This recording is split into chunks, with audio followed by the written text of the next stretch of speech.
Prediction of Russia's attack on Ukraine, from cyber to the Great Invasion. According to the Moscow news site Compass.com, Russia is likely to launch some form of attack on Ukraine, but the scale is still unknown, as the Kremlin has many options available, analysts say.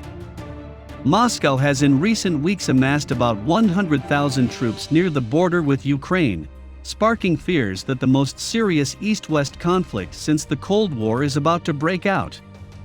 Analysts quoted by AFP said the deployment of Russian troops gave Moscow various options, and President Vladimir Putin would consider factors ranging from Western retaliation to the weather.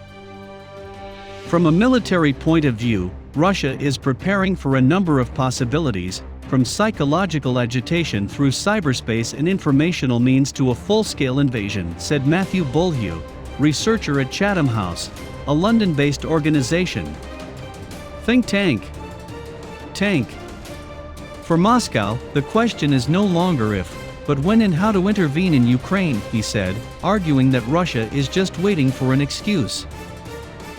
Bolhue said there was time pressure for the Kremlin as it would prove difficult to maintain so many Russian troops for long in the winter months, as many of them are deployed from the far east of the country. Apart from a mass ground deployment, an invasion would cost Russia. That's why Putin could opt for air and artillery strikes on Ukrainian command and control centers to destroy their ability to retaliate without having to mobilize Russian troops, he explained. In what many see as the opening blow to the conflict, Ukraine last week suffered a massive cyber attack that the West blamed on Russia. Meanwhile, Moscow is planning major military exercises with the regime in Ukraine's pro-Kremlin neighbor Belarus in February.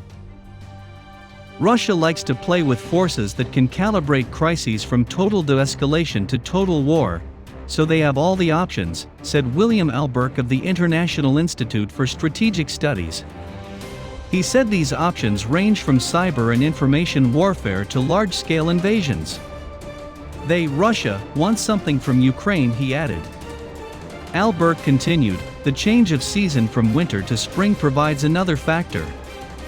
Russia has a chance from now on until daily temperatures rise in Ukraine.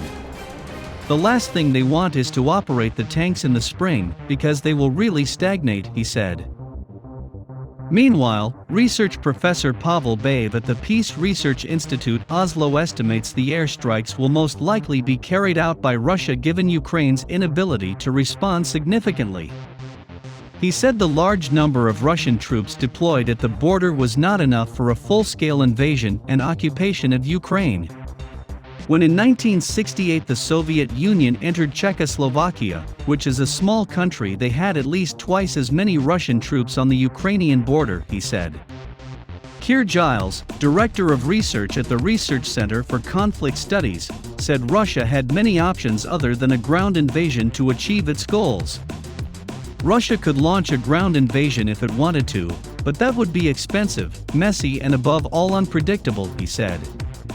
While the increase in Russian troops is sufficient for a limited ground attack on Ukraine, the same effect for Russia can be achieved with missile, air or cyber attacks targeting critical Ukrainian military or civilian systems, he said. Such attacks can be started and ended at will, and are punctuated by pauses to repeat or escalate demands to pressure Kiev to grant concessions, and its Western partners to grant Russia's wishes, he said.